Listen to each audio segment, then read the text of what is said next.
Well, here we are still in winter 2013.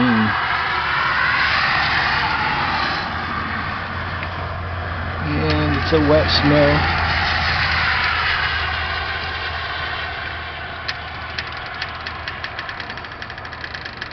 And this is part of that storm that just swept across the United States.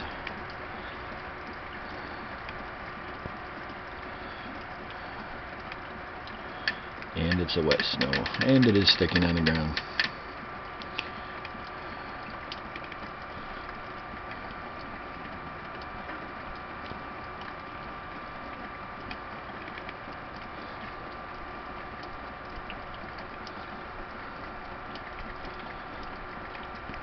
Well, all we can do is hope for a